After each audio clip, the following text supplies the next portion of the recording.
I gotta be honest. As we record this thing here, and it's New Year's Day. I don't know how I'm not hungover. Like like I don't know how I'm not like in a hungover state. I told I told a guy last night, fellas, oh, I'm gonna have a blistering headache in the morning. I am going to be hungover because you just know one, you hit a certain age, and then two, when you start to put together the different things that you're drinking, and Uh-huh. when you try to cover the base, I think the only thing that saved me was not having a glass of wine because I started with an old fashioned, and then I moved to about three ranch waters. And then in between those ranch waters, I had multiple jello shots. And yes, this Dude, party I good, was good, at, we're good. still going jello shots. And I had one that was vodka, one that was tequila. Then I had a rum based punch, had a couple of those. We went to the champagne, had a couple of margaritas. Like I thought, like all of those were going to bring me into a hangover. And I woke up and baby, I feel great. I got me a little orange juice and I feel great. No hangover, no headache. Didn't have to take any ibuprofen. I can't believe it. I I don't woke know. up this morning, Ron. It was about 8:45 or so. And I thought to myself, "Oh my god, I got to do a podcast this morning." Our babysitter canceled on us today, so there's no going back down to bed. There's no naps taking place today. We are rocking it with Luca throughout the course of the morning. He didn't go down very well last night at all. He was up all night long. So it's you're the only one I think on this podcast today that is not playing hurt. I don't know how you did it, having jello shots, having old fashions. I don't know how you're not hungover at all I today, don't but either. I respect it. Your body is Yeah. truly miraculous. Oh, listen to Steve coming out the parachuting in. I'm Hey. extremely hungover. I rolled out of bed and crawled to this microphone. I don't know how much I have in me today. I really need a breakfast burrito or something in my hand right now. Oh, when you What's said your that, go-to hungover food? oh man, when you said that, I just want to go to Poncho's now. Oh my God, I Would used to. eat ponchos. There's this new place right down the street from my house called Abelardo's. Has pretty solid breakfast burritos. I might just go crush one of A those. breakfast burrito, I think, is at the top of my list. Oh, Poncho's. I would get the bacon with the potatoes and the eggs. God, Oh, yeah. and the green sauce. And you just oh my goodness. Because that one was on Main right by my condo. Oh my God, man. That took me back right there, Steve. Huh. I wouldn't mind having one, but I don't need it. I don't know how it happened. Tequila, whiskey, vodka, I mean, beer, and rum. I don't know how. And jello shots. Jello shots. And champagne. Banked up the champagne. So I did get a little wine. I don't know how it happened. But I'm getting tougher. I'm telling you right there, I thought I was going to have a headache. Wow, I'm wearing the same hoodie I had last night on, and I feel cookies in my pockets. What in the world? I didn't even brush my teeth this morning. I did. Oh, you're really feeling it. I crawled out of bed. That's disgusting, Steve. I wish I would have. I had no time. That's disgusting. I feel cookie crumbs. I must have been sneaking cookies in the pouch of this hoodie I wore. So that's good. Strawberry, good to know. All right, I want to take this time before we get in it to do it. I'm gonna do it again. I guarantee 3 years in a row, yes. We if you've listened to this pod, you know my track record. I guarantee you that by the end of this thing, the Kansas City Chiefs will be hoisting that Lombardi for the third straight year. You two do this every year, and I am 2 years running. This is year 3, and I'm doing it before the whole. They will do it again. They will be the first team ever to three-peat. And if you remember, 2 years ago, I said it before the playoffs started, and I said, they're going to win this thing. And Mr. Joe Burrow, fear over here, scared to death. And I kept it even when Mahomes got hurt with the ankle, and you were looking, no, don't do it. You know what the show curse is, whatever, it doesn't exist. And what do? Bang, they rolled through it. Last year, when everything stunk after the Christmas Day game, I said, this team's going to go to the Super Bowl. Now, I don't know what they're going to do in it, but I know they're going to get to the AFC. And you hemmed and hawed, no, don't do this. No, not this year. They're 10-6, whatever. And they did it. And I'm making it clear right now, whatever day this is, 2025, 3 straight. 3 straight. We're going to be here again with our champagne bottles. At least I'll have mine with the cigar not lit. And we're going to be doing it again. And you can ride with us on Foolish Club Media Show and BK right here 3 straight years. I am guaranteeing it. So I just wanted to get that out the way right now. Are you guaranteeing that they're winning the Super Bowl or getting to the Super Bowl? Winning. Just to be clear. Okay. Listen, BK, no, it ain't no to be clear. I said they're going to be hoisting the Lombardi. They're going to be doing this number. Taylor's going to get in the float. They're going to be doing this number. All right? I actually agree with you this year. I'm sure you do. This is the year that I'm willing to buy in. And it's not just like obviously the record is fantastic. Being 15-1 is great. But it's also the path that they've been able to clear out for themselves. The fact that they're playing their best ball at the exact right time. Like they will have one of the easiest paths to the Super Bowl that they have had so far. It may be the easiest when you take into account what's going to be showing up on the NFC side of things, because I don't think there is a complete team in the NFC right now. Like the Detroit Lions are amazing, but they remind me of the 2018 Chiefs, man. They have an unbelievable offense and no defense whatsoever. The Vikings are really good, but I'm just waiting for the wheels to fall off on the Sam Darnold experiment, and it's going to happen at some point over the course of this postseason. I don't know when, but it's going to happen at some point. This guy right here with non-believer on the Vikings every year. It's proven me right so far. You look at what they have over there in the NFC with like the Eagles, and I do not trust Nick Sirianni. I do not trust Jalen Hurts. The one team that I really like is the Packers, but man, there are moments, there are individual games, there are full quarters within games where their offense just falls apart for stretches of time. So I don't think there's a legitimately complete team on the NFC side of things. And then you're only going to have to play one of the Bills or the Ravens. So the path is there for this team to once again not only get back, but to win the Super Bowl. So I have given you your crap over the past couple of seasons for this specific guarantee. I am actually on board with it this time around.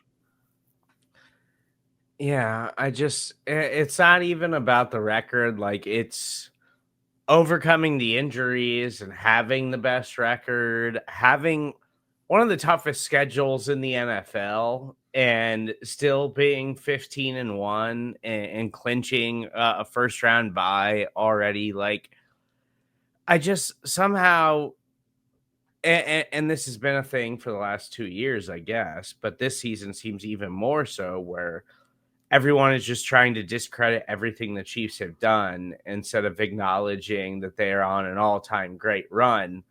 And the fact that it has culminated in this kind of season where they've had injury after injury after injury to significant players, and they've got one loss on the season. It's just like, how do you assume that they're not just going to go on another run and just go win another Super Bowl when they're better at it than any team in the NFL right now? And let's unpack that a bit. How?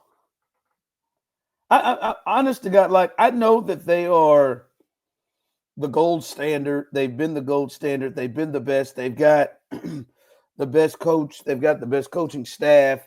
I believe they've got the best quarterback. But I mean, if we really look at this thing, how in the hell are they 15-1? Like, how did they pull this off? Like, when you look at this, and some of the stuff Steve talked about. And they got injuries all over the damn place. I mean, not just, Justin Ross. I mean, they got injuries. I mean, what was it? By the Charger game in week, 3 or 4, Rashee Rice is done for the year. Pacheco's going to miss 10 weeks. Clyde, your top 2 running backs, Pacheco and Clyde. Clyde never saw the field. And then Pacheco missed 10 weeks. Hollywood Brown gets hurt on the second play of preseason, your prized offseason choice, right? Watson has missed significant amount of time. Butker goes on the IR. Mike Dana missed a significant period of time. I mean, it's McCole Hardman, if you even want to go that low. Amenahue didn't play until November. They've got all of this, all of the injuries.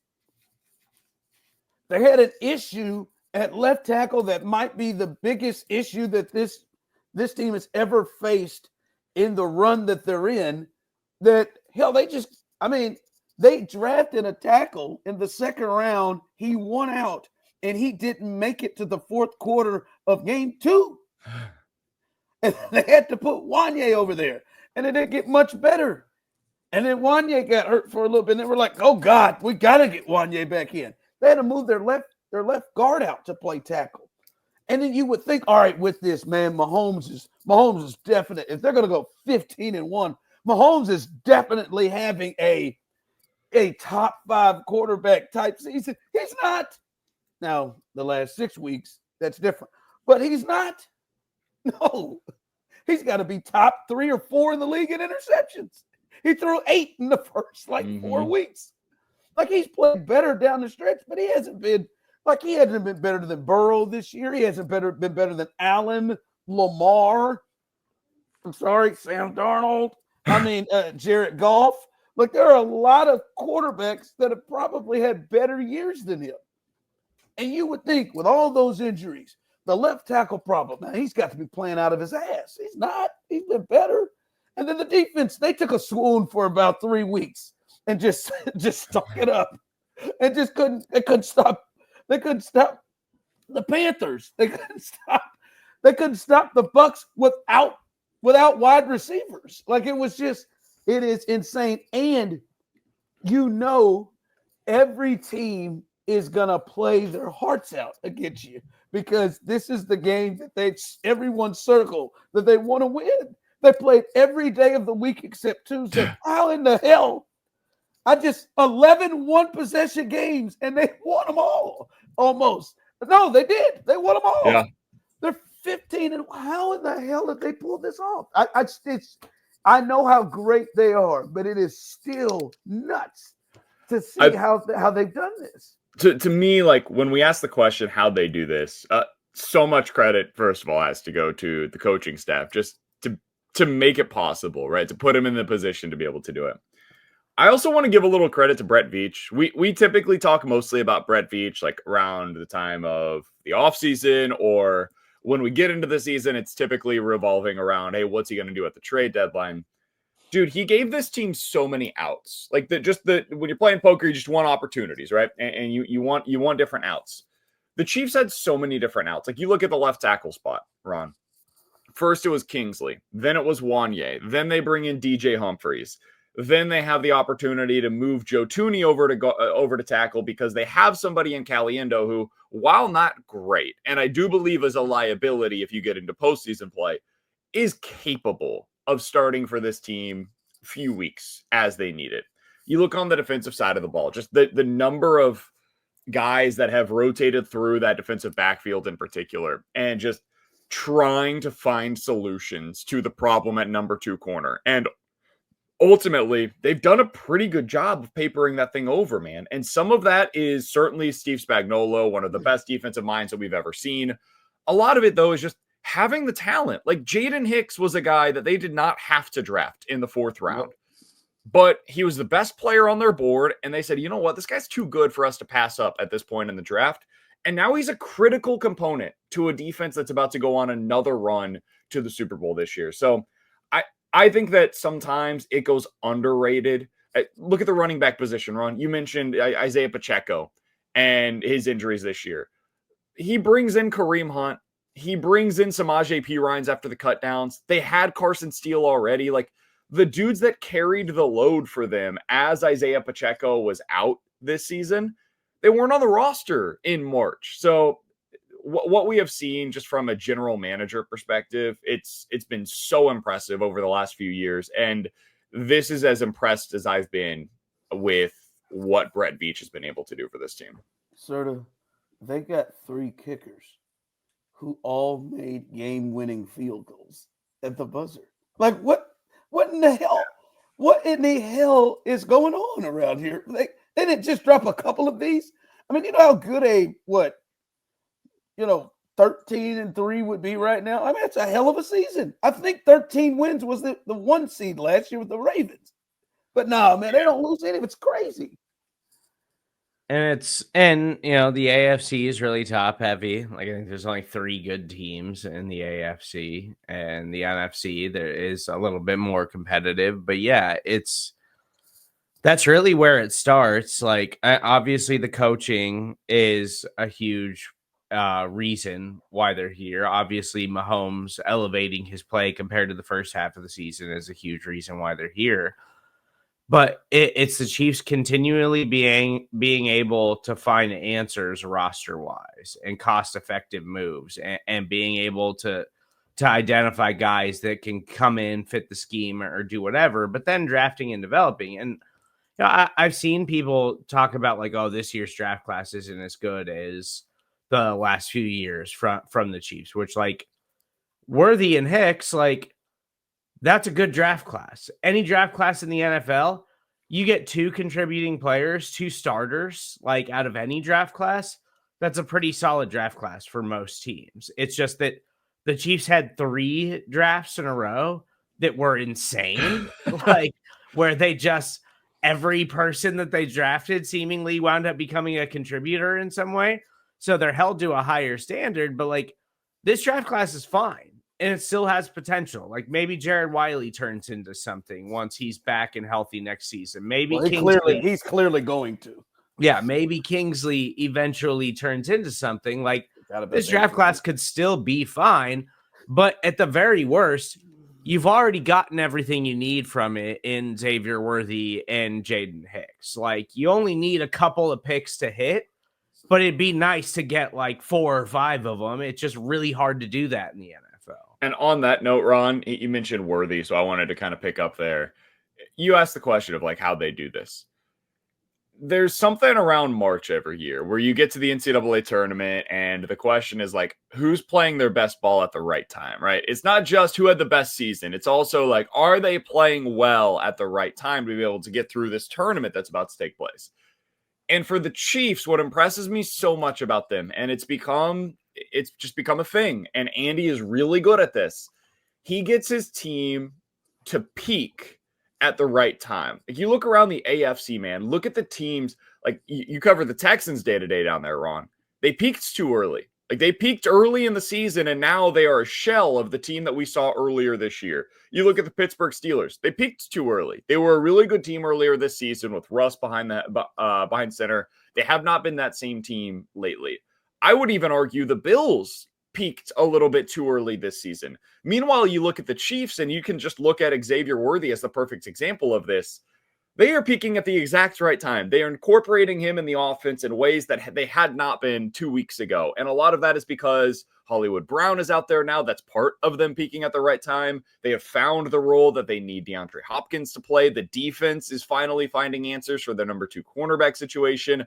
The defensive line had one of their best games of the season, and they did not have Chris Jones as a part of it. Like, it's just the way that they are able to find a way to peak at the exact right time is nothing short of remarkable to me. And it's full kudos to Andy Reid and his coaching staff for making that possible seemingly every year. No, it's wild. I mean, and when you look at this, depending on what Denver does, I mean, they've got 8 games against playoff teams, and they're 7-1.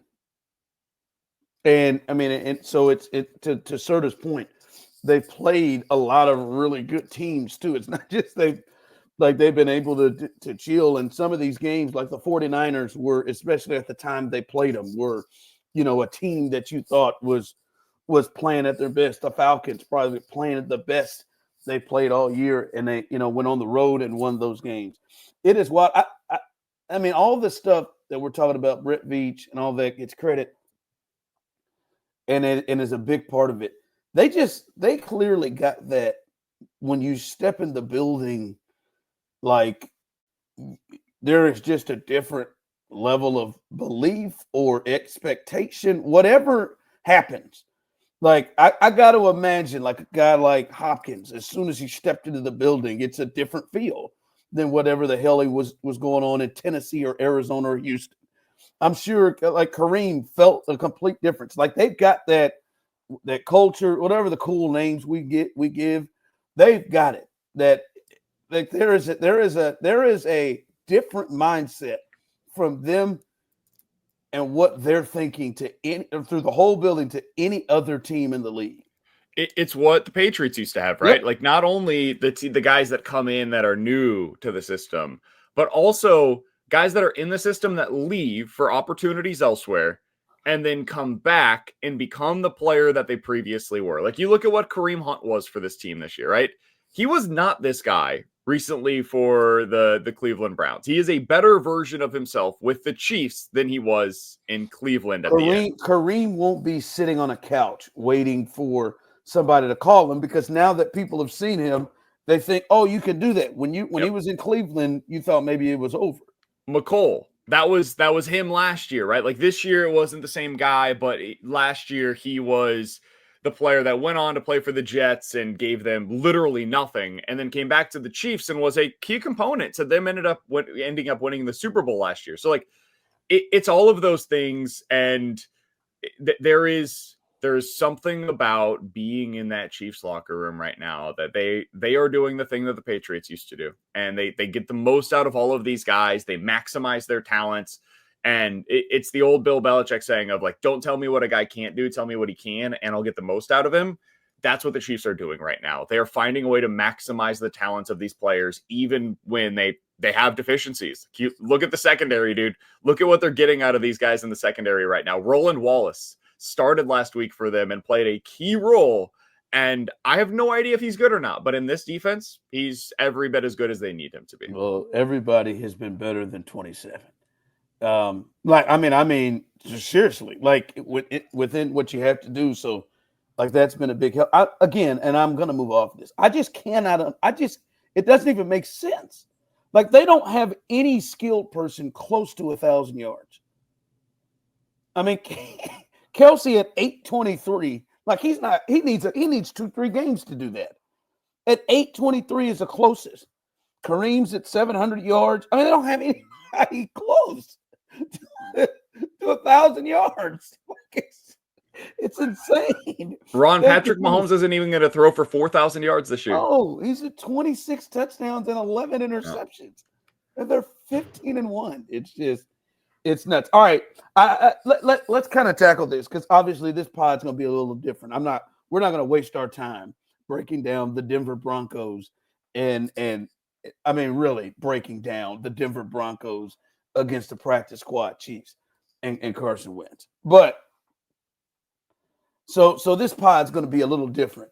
But clearly, yes, they are 15-1 and have the number 1 seed and have only won and lost one time in the last 20 some odd games dating back to last year. But even within this season, right, it feels like there've been multiple seasons. Felt like there was the first part of the season where, hey, they were winning, they were rolling through. Then it felt like Buffalo's game was like a season in itself and how it happened. And so then the Buffalo game that went into like that Carolina Raiders, where it wasn't just like, hey, they're winning games. They just weren't playing well. And that kind of the defense struggled to now like the last 5 or 6 weeks where, all right, the defense came together. Now the offense is starting to figure things out with the offensive line being solidified. What has been the change here of late though? Because the first part of the season, one thing, then that middle part with Buffalo and those weird games with Carolina and the Raiders. But then after that, as you just talked about, they seem to have started to peak. What has been the difference in this latter part of the To season? me, Ron, the biggest difference is the turnovers. And I say this on both sides of the ball. Like, offensively, they do not have a turnover in the past 6 weeks. The last time that the Chiefs did that, 6-game stretch where they did not have a single offensive turnover, was 2017. And that's noteworthy because that's the last time any team in the NFL was able to do that. You go back further. Prior to that, there was only one other team in NFL history, in the Super Bowl era, that had gone 6 consecutive games without a turnover, and it was the 2010 Patriots. That's it. So it's the 2010 Patriots, the 2017 Chiefs, and then the 2024 Kansas City Chiefs. Those are the 3 teams in the Super Bowl era that have been able to go at least 6 games without a turnover. And then you look at the defensive side of the ball, too. They have 10 defensive takeaways over the last 3 weeks. So when you add all of that up, you're just getting yourself extra possessions. And this is what we're going to talk about Mahomes a little bit later on today and what they need out of him in the postseason. One of the things that he did so well in the postseason last year, he just played mistake-free football. Did not take sacks, didn't turn the football over, completed basically every pass he threw. And when you're doing that and you consistently move the chains that way and you just give yourself opportunities to be able to at least put 3 points on the board on every possession, and then even if you do have to punt the ball away, you're playing a field position game. The Chiefs are good enough to where if they don't make mistakes themselves, it's really hard for other teams to be able to beat them. So what has happened lately that has changed for them? What has led to them becoming the best version of themselves? They're not turning the football over. They're getting takeaways on the defensive side of the ball. They're playing ball control. And that's what they did last year in the postseason, and it's happening once again this year. Yeah, I mean, I think that's been the biggest change. And then really just in the last few weeks, it's been this shift to a straight up traditional West Coast style offense, which is we're just going to shred you with the precision passing game. We're going to go sideline to sideline. We're going to go on long scoring drives, and we're going to eat clock. And we're going to find a way to put it in the end zone, which has been the biggest change because this is something they've had issues with for years now, which is the red zone problems. And that really up until 3 weeks ago was a huge issue that I had with this team. And now they finally leaned into the quick passing game. They finally have cut down on the drop back time to help with the protection. And then the run game is what it is right now, but maybe they can find a way to get that going a little bit in the playoffs. But I think that's the biggest change. And yes, Joe Tooney at left tackle and everything, but it's really just them leaning into this, which I do think there is something to the idea that they were kind of holding up on that, like all season long, trying to work through it and trying to figure out, like, maybe we can figure this out with Wanya. Maybe we can figure this out with DJ Humphries or Kingsley, and we can get the drop back game really going until they finally got to a point where they were like, okay, it's just simply not going to work. We have to cut down on the time. We have to lean into the quick passing game. And I think we saw them initially do it against the Browns where they finally were like, okay, no huddle. We're going to quick passing game, carve you up. And then they fully leaned into it since. And it's been a dramatic shift in the offense on top of the fact that Mahomes isn't turning the football over and the defense is finally creating turnovers. Like, that's been the biggest change, even for a team that's only lost 1 game all season long. It's been a pretty dramatic shift offensively. Yeah, sometimes stuff isn't, really that hard to kind of figure. Like, they had three, I'd say, major things that stuck out as problems for this team. They couldn't protect with especially their left tackle, which then meant that you couldn't even ever help your right tackle, who can struggle sometimes too. But they couldn't protect with their left tackle, and it was to the point at times where the offense just wasn't able to function. Like, as I remember that one time where, Pat cussed out White Hope Carson Steele because he swore up and down that he missed a blitz. And it wasn't a blitz. Wanye just got his ass kicked as if he just wasn't standing there. Like they couldn't even get plays off. Like they had that issue. They had that big issue in the secondary where the other, like it ain't just the opposite corner. It felt like anybody that McDuffie was not on, they had problems because Joshua Williams was playing rough. 13 Johnson was playing rough. Shamari Connor shouldn't be in coverage ever, right? And so it was a problem. And then the other part that didn't get as much headlines, but I know we talked about it, is they just weren't pressuring the quarterback. Like those three things. And it was just like if they could just get to a serviceable space with those three things, it would change a lot. Now they're winning all this time, but it would change a lot. Well, they get Joe Thuney to slide over there. And hell, I don't know if Joe Thuney has been great, although his grades have been really, really high the last couple of weeks against really good competition at left tackle. But that changed the game. That then helped cut down on turning the football over, as you talk about, BK. Then the corner situation. I don't know. It felt like Joshua Williams and Johnson have turned a corner a bit right before our very eyes. Shamari Connor got injured, and they turned a corner, and it's gotten better to where, yes, they're not great. This ain't L'Jarius Sneed and McDuffie and Watson, but it is, hey, man, we're not just going to get beat every time. And then, of course, the thing that has helped them is now, I don't know, it feels like Charles Omenihu. That's the big change.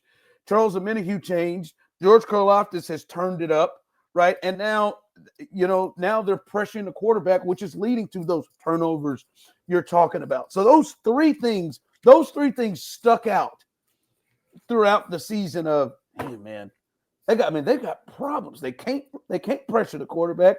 In the secondary, they just got a couple of real ducks back there that you want to hit, and then they can't protect. But all of those things either got to average or even with Joe Thuney slightly above average. And Ron, you mentioned it doesn't have to be as complicated as sometimes we make it out to be. It's a really good point. Their best players are just playing at their best right now. Like Patrick Mahomes raised his game. He's playing better football than he did earlier in the season. Travis Kelce, this is as good as we've seen him look all season long. What we've seen over the past couple of weeks, this looks like the way that Kelce ramped it up at the end of last season going into the postseason, and it looks like it's happening again. Xavier Worthy, blue chip talent, and we always just wondered, when's it going to click for him? Dude, it's clicking. He looks amazing for the Chiefs. He's been a big change. He's been a big change. Yeah. It's a massive difference maker for them, and I think a big part of that is because they now have Hollywood Brown on the field. Hollywood is doing the stuff where you're taking the top off the defense, and it's opening up Xavier Worthy to do all of the gadget stuff now, which is what he should have been drafted to do. He's in the role now, I think, that they had always envisioned for him. It just took some time to get there. So, and that's just on the offensive side of the ball. You mentioned Joe Thuney. Joe Thuney is now playing at a blue chip level, not just at guard, but at left tackle, which makes it even that much more valuable. So the defensive side of the ball, it's the same. Chris Jones raised his game towards the end of the season. George Karlaftis is playing at his best now at the end of the season. Your dudes, the guys that you knew, if this team's going to win a Super Bowl, it's going to be on the backs of these 12 players. Those guys all, for the most part, seem to be playing their best football when it matters the most. And it's something that this team does better than anybody. They're really good at ramping up to where they need to be by the end of the season. And I don't think there are very, very many other teams that have that ability across the NFL right now. The Chiefs have found a way to do it. Nope. Yep. Yeah, Also, yep. They're best players, and they've coached better, and they put them in better positions, right? The Worthy emergence. I'm not going to pat myself in the back. I'm glad you said that. The Worthy emergence. It's like Rice, right? I mean, and maybe it's not, and I know some were skeptical of it, Steve Serda.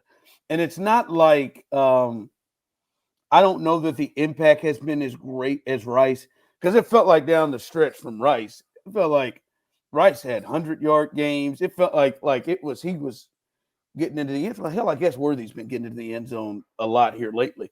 But you can clear, like, it feels like, and I don't think we're gonna see it in the final game, but it feels like, and it's been feeling that way for weeks, that he's about to have like a go-off game.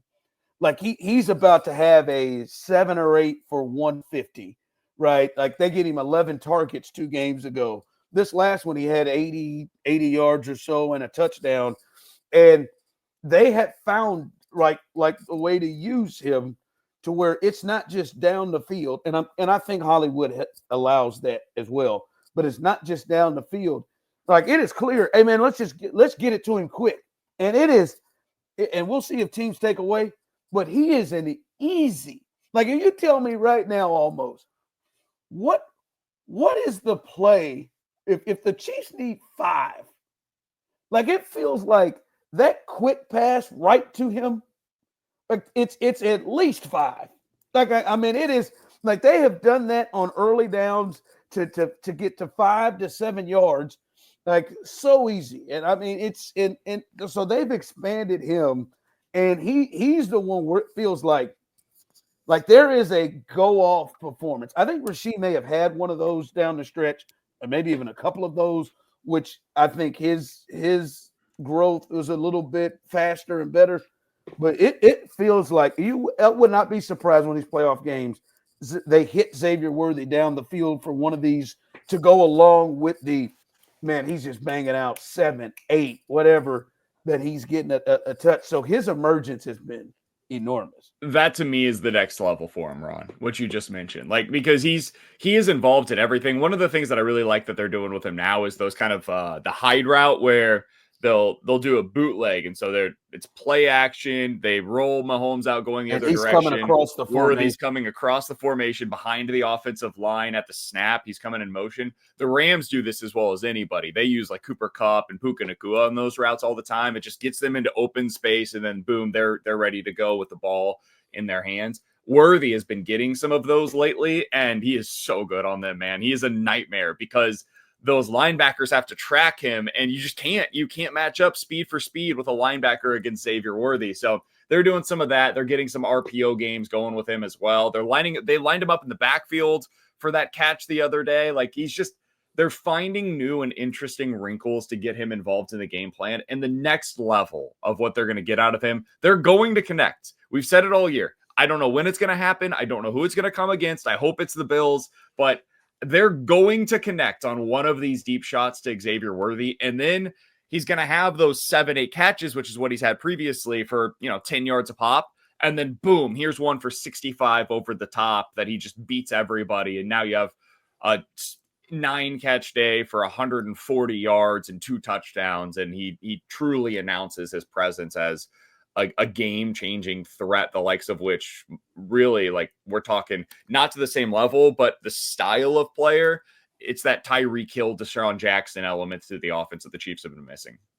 No, and we finally have our answer, like what the hell they're doing with Justin Watson. Like Justin Watson, 49-yard catch against the Pittsburgh Steelers. This is the Chiefs' way of just spamming other teams heading into the playoffs. Yeah, let's dial up defense for Justin Watson being the deep threat while Xavier Worthy is just carving everybody up underneath. Only for as soon as the playoff starts, it's going to be a 60-yard bomb to Xavier Worthy. Like, that's exactly what the Chiefs are doing right now. And Worthy is really good. Like, we've been asking all season long for them to scheme up easy touches for him. And they finally leaned into it. And now we're seeing what can happen when you have one guy who's legitimately explosive, and you just have to get the ball into his hands and see what he can do with it. Well, listen, they're setting it up. I mean, they've been doing this for weeks now, where they've adjusted to where he's just running routes down the field, and he's running a lot of. I mean, this is now about 3 or 4 weeks where it's just been a lot of quick stuff, and him getting the ball, right away, close to the line of scrimmage. And I'm sure teams are potentially maybe going to try to adjust to that. And that's when, I mean, it's what they've done with him lately and the addition of Brown. But what they've done with him lately has set up their opportunity to have even more openings down the field with him. Because now it's like it seems like I don't even know if he's even running go routes in the last couple of weeks. I don't even know if he has. I remember against the Browns he did, and they had another miss, but he's not even running them right now. And you're right, Serda. It leaves to a place where Justin Watson will sneak past your ass if you got the wrong corner on him and you're paying attention to other stuff. Like they have, if you think about it, in these last 2 weeks, they've not. I don't remember Worthy or Hollywood going like down the field, like either misses or whatever.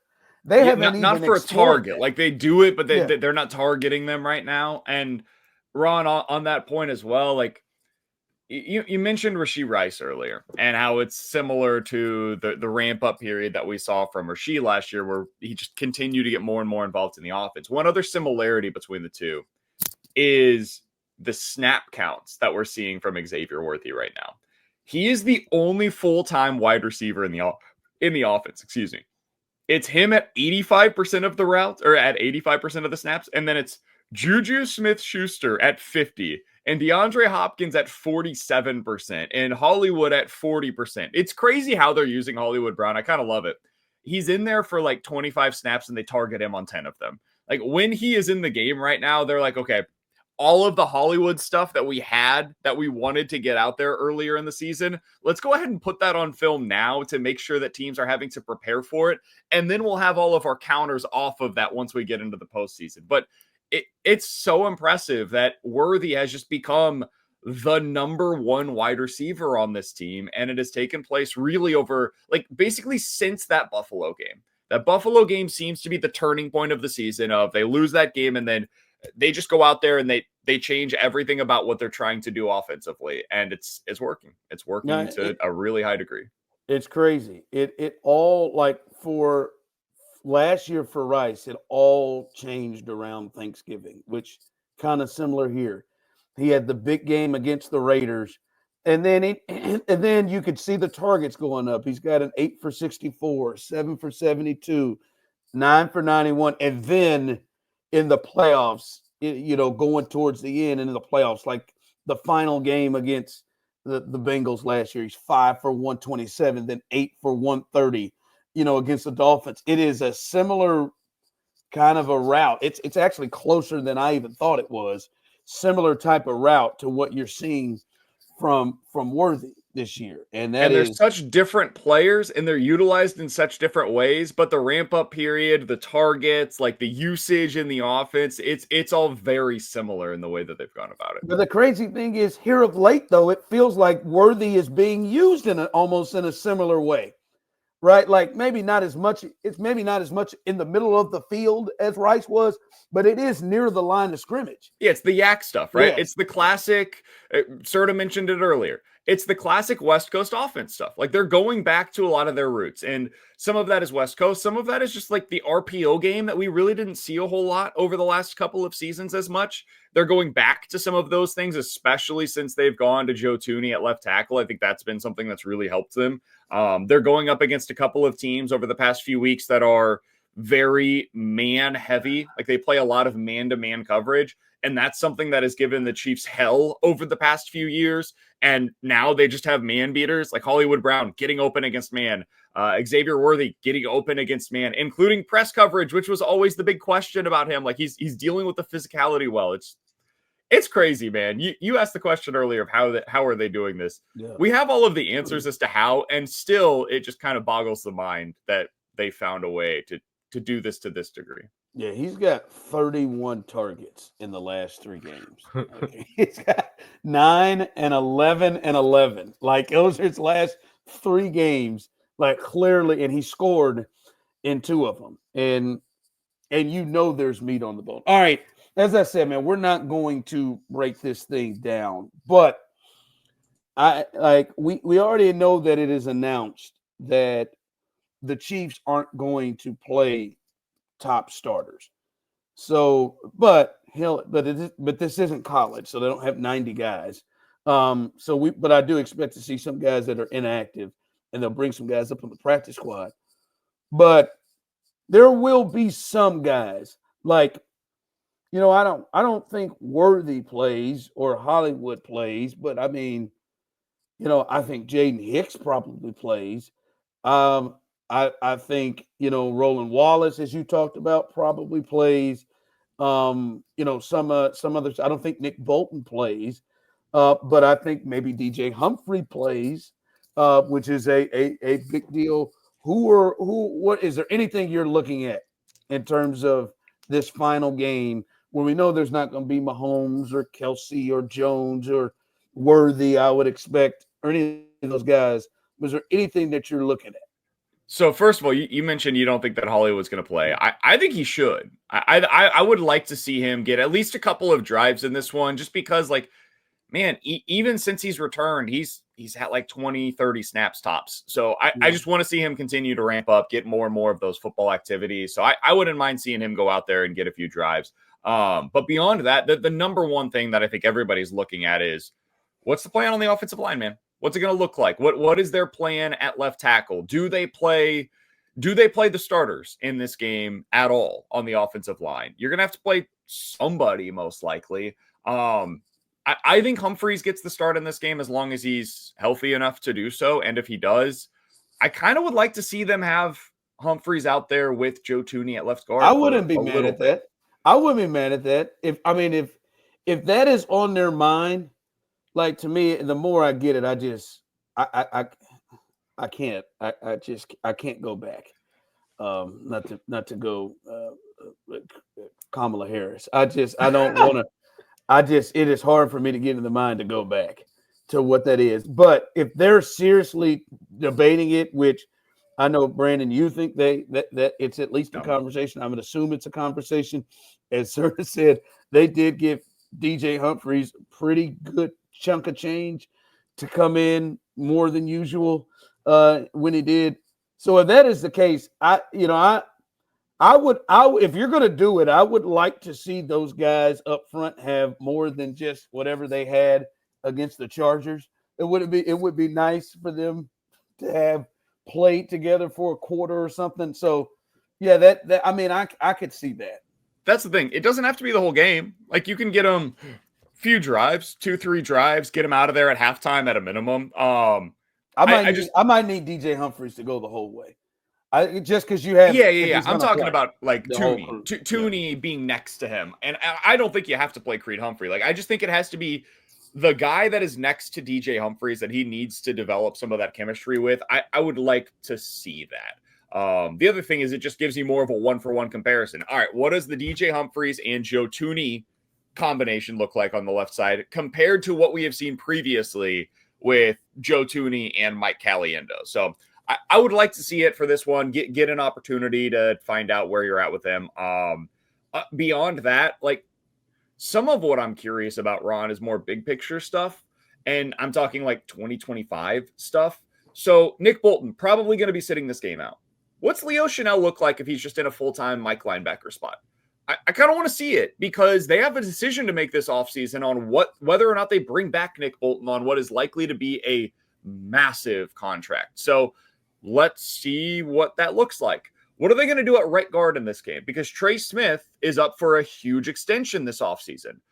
Do they have any internal options that they feel comfortable with there? Like, is Wanye an option at guard? If so, let's see what that looks like going into this one. Is Kingsley somebody they consider kicking into guard?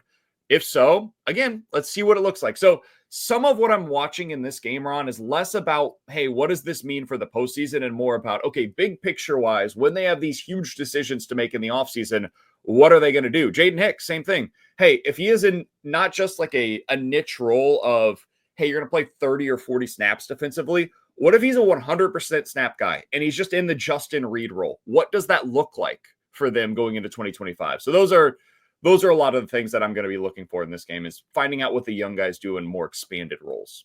Yeah, and like, what is Shamori Connor? Can they find, if he's back, can they find a role for him on the field that can't be in coverage? Like, what is the role that you can find for him? One sneaky one that I'm looking at, because I think you covered a lot of them, is is will we see Steven Nelson for the first time? Because they've wanted to go the opposite route of how they treated DJ Humphries. And frankly, the secondary has come to a space where they have not needed to jumpstart him. Do we get to see him? Because I do think, at least if he is the Steven Nelson that played in Houston the last couple of years, I still stand by it. That if he's that guy, he is somebody that you can depend on better than anybody else in that secondary in terms of corners, not named McDuffie.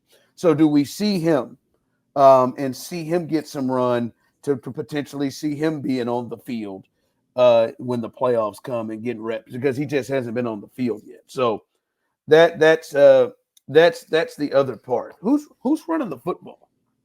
I was about to ask you who you think is going to do it. It's going to be Carson Steele, right? He's going to get the majority of the reps. Carson Steele and Samaje Perine. Yeah, because for me, obviously Pacheco with the ribs thing, he's got to chill. Yeah, but I also don't get the need to feel like to just add a little bit more on Kareem. I mean that's a guy that feels like, hey, look, rest for him. Might not be. Let's see how fresh you get. I bet you, as I said, you can't sit everybody. I bet you he gets a little run in this game.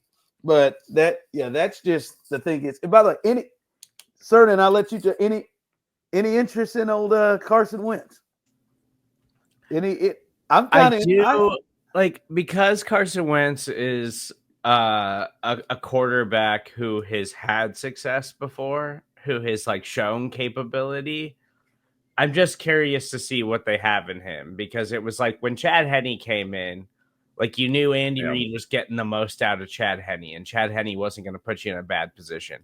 Carson Wentz is a capable quarterback who the last several years, when he has wound up being a starter, puts you in bad situations over and over and over again. So I am curious to see how that plays out with the Chiefs, and Andy Reid. Is Carson Wentz going to be capable if they need him to step in at some point, the way that we've seen Chad Henne have to do that? It will be nice to get a long look at him, but other than that, I think this game is just all about the offensive line and what they decide to do there. The other thing on that, Ron, there are other teams. This is a big day for Carson Wentz, man.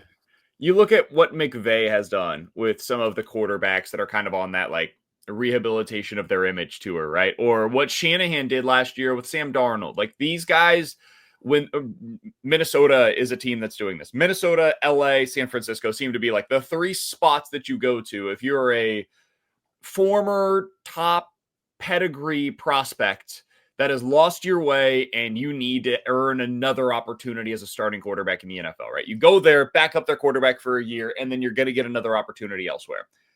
The Chiefs haven't really been that. They've been the team that the old veteran goes to, and he's on a 1-year deal making $4 million or whatever, and then he's going to go into retirement or media or whatever, right? They just want to get around Mahomes for a year, be in the room with Mahomes.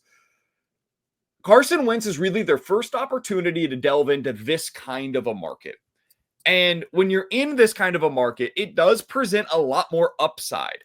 And if Mahomes were to go down in the future, you want somebody in that spot that has this kind of upside to potentially be able to go out there and actually win you a game or two. So I like what they did with Carson Wentz. I thought it was a really smart signing in the offseason. And when they get this week 17, week 18 game where they're going to be able to go out there and kind of show what they've done over the course of the season in this offense, in this system, learning what Andy Reid wants them to, I do have some legitimate curiosity on what Carson Wentz is. And there's one play in particular that I'm curious about. Can we see a Carson Wentz quarterback sneak in this one? Maybe 2 of them, maybe 3 of them, because that's a play that could actually come in handy in the postseason. I want to see them have to go to that at some point over the course of this game. So it's the small things, these little tiny things that you're going to learn in this game that really doesn't matter for the Chiefs.